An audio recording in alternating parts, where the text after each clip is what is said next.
నమో భగవతే రుద్రాయ. మీకు అఖండ ధనలక్ష్మి, అఖండ ఐశ్వర్యము ప్రాప్తి సిద్ధించాలి అంటే మీరు ఒక 5 శుక్రవారాలు ఇప్పుడు నేను చెప్పబోయేటటువంటి పరిహారాన్ని ఆచరించండి. తప్పకుండా మీకు ధన సంపాదన అంతా కూడా కలుగుతుంది. అయితే ప్రతి శుక్రవారం కూడా అమ్మవారిని ఆరాధించడం ద్వారా కూడా మనకి ఉన్నటువంటి ఆర్థిక సమస్యలు కానీ, ధనం సంపాదించుకునేటటువంటి అవకాశాలు కానీ పెంపొందించే అవకాశం మనకి ఈ పరిహారం చేయడం ద్వారా మనకు లభిస్తుంది. అయితే అమ్మవారిని ప్రతి శుక్రవారం సాధారణంగా ఆరాధిస్తూ ఉంటాం. కొన్ని తాంత్రిక పరిహారాల ద్వారా మనం అమ్మవారిని కనుక ఆరాధించాము అంటే మనకి తప్పకుండా అఖండ ఐశ్వర్యము, అఖండ ధన ప్రాప్తి కలిగేటటువంటి అవకాశాలు ఉంటాయి. అయితే అమ్మవారికి 5 శుక్రవారాలలో ముందుగా మొదటి శుక్రవారం నాడు ఈ పరిహారం ఎలా చేసుకోవాలి?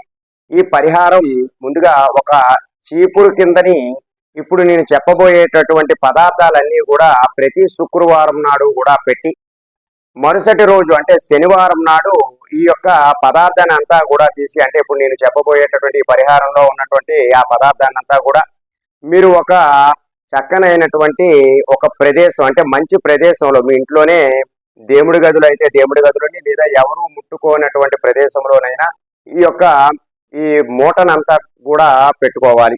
అలాగే మరలా వచ్చే శుక్రవారం నాడు మరికొన్ని పదార్థాలను కలిపి మరలా శనివారం నాడు ఈ యొక్క మూటనంతా కూడా శుచిగా ఉన్నటువంటి ప్రదేశంలో పెట్టుకోవాలి. ఇలా మీరు 5 శుక్రవారాలు చేసినట్లయితే మీకు తప్పకుండా ధన ప్రాప్తి, అఖండ ఐశ్వర్యము కలిగేటటువంటి అవకాశాలు చాలా ఎక్కువగా ఉంటాయి. ముందుగా మీరు దీనికోసం చేయవలసినటువంటి పరిహారం ఏమిటంటే, ముందుగా మీరు ఒక ఎర్రటి క్లాత్ను తీసుకోవాలి. ఒక 2 మీటర్ క్లాత్ అయినా పర్వాలేదు, లేదా ఇటువంటి జాకెట్ ముక్కనైనా కూడా తీసుకోవాలి.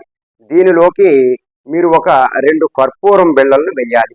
ఇలా 2 కర్పూరం బిళ్ళలను వేసిన తరువాత ఒక 2 లవంగాలని కూడా పెట్టుకోవాలి. 2 కర్పూరం బిళ్ళలు, 2 లవంగం బిళ్ళలు, అలాగే 2 యాలకులను కూడా పెట్టుకోవాలి.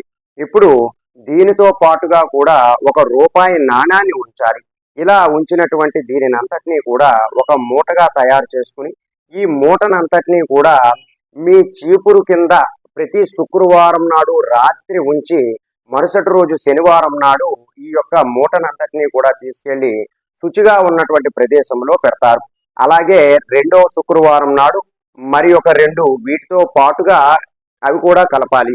వీటితో పాటుగా 2 యాలకులు, 2 కర్పూరం బిళ్ళలు, అలాగే 2 లవంగాలను కూడా కలపాలి.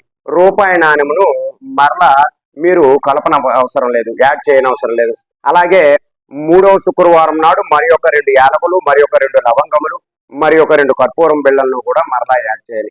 ఇలా మీరు 5 శుక్రవారాలు కూడా 2 చొప్పున అలా కలుపుకుని వెళ్ళినప్పుడు మీకు 10 లవంగములు, అలాగే 10 కర్పూరం బిళ్ళలు, 10 యాలకులు, ఒక రూపాయి నాణ్యము మిగులుతుంది. ఇప్పుడు వీటన్నిటినీ కూడా తీసుకుని, అంటే 5 శుక్రవారాలు గడిచిన తరువాత వచ్చినటువంటి శనివారం నాడు ఈ యొక్క పదార్థాన్ని అంతా కూడా ఈ మూటతో పాటుగా మీరు ఎక్కడ ఉంచాలి అంటే, మీ యొక్క బీరువాలో గనక ఉంచుకున్నట్లయితే మీకు అఖండ ధన ప్రాప్తి కలిగేటటువంటి అవకాశాలు చాలా ఎక్కువగా ఉంటాయి. ఈ పరిహారాన్ని మీరు 5 శుక్రవారాలు తప్పకుండా ఆచరించాలి.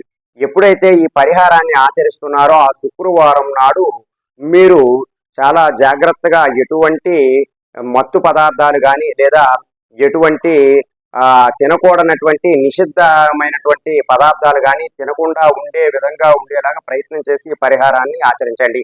తప్పకుండా మీకు విజయం అనేటటువంటిది లభిస్తుంది. ఆర్థికంగా మీరు తొందరలోనే అభివృద్ధి చెందేటటువంటి అవకాశాలు చాలా ఎక్కువగా ఉంటాయి. ఈ పరిహారాన్ని ఆచరించండి. అఖండ ధన ప్రాప్తి కలిగించుకోవటానికి ప్రయత్నం చేయండి. సర్వే జన సుఖినో భవంతు. శుభం.